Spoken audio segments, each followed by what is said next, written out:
the show returns this summer, by the way. Yes, it comes back in June. So we start going back to filming April 4th.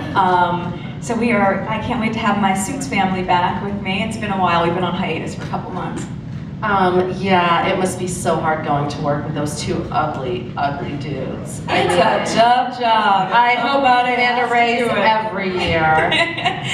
Look, I mean, I think with any job, if you're working with the same people that closely for now 5 years of your life, yes, of course we're a family. We've grown up together. The people that I'm closest with on the show, though, are Rick and Sarah, who play Donna and Lewis. Those are my buddies. Rick and I always go and get foot massages together. It's our own off-camera version of mudding, I guess. Yeah, so I'm excited to see everybody again. Oh my God, we should have had a foot masseuse on stage with us. Wouldn't that be something? He's the one that loves it so much. We could put reflexology. Do you think that they will ever, that you and Rachel and Mike, will they ever get married? I hope so for them. I think the fans are owed that moment. You know, I mean, we watched them play this game of cat and mouse for so long and so many seasons, and sort of finally see their relationship come to fruition in that way.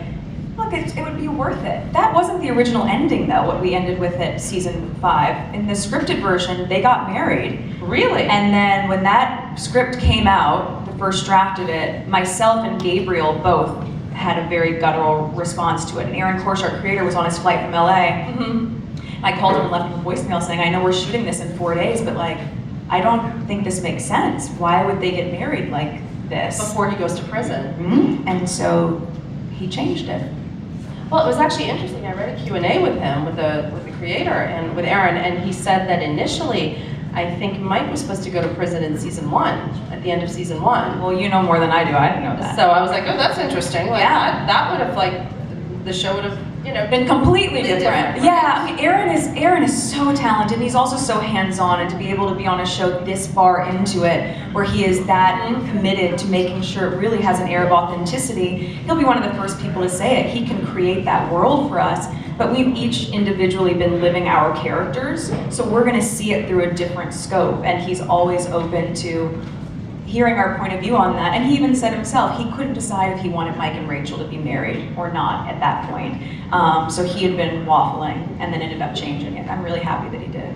And you just said that you want them to get married for the fans. How do you envision it? Do you want him to, like, somehow I guess, can you plea bargain your way out? I don't know how that really works. I know. You're the lawyer. Oh no, Rachel's not a lawyer yet. She has no idea, nor do I.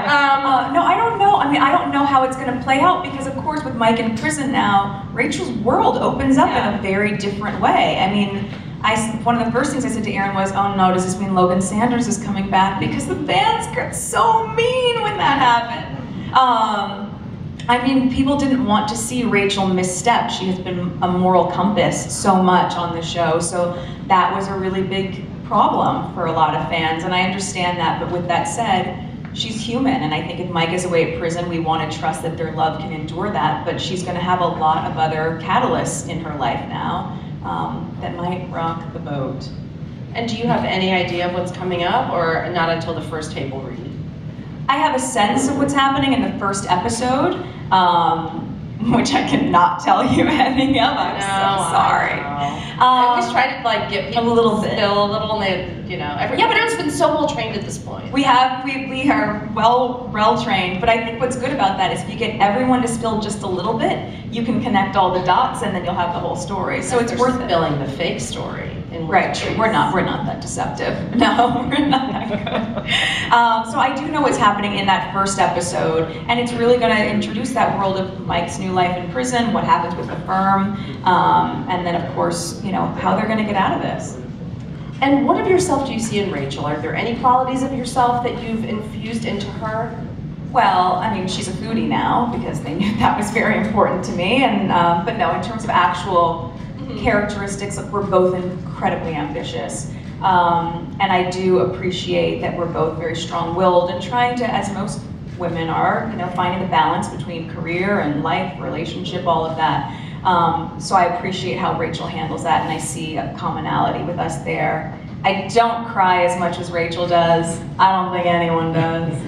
Oh gosh. How do you cry? I mean, do you have like... I'm so dehydrated by the end of the season. I'm just like, I can't anymore. Because you're an excellent, excellent crier. Thank you very much. It's a couple things. I mean, sure, like, because you have to understand, we're not just doing it for that one moment that you see on screen. Yeah, there's like, we'll do my coverage, your coverage, yeah. we're doing this shot, the master, so those like breaking up the wine glass or the screaming and crying. You gotta imagine we do that 20 times, right?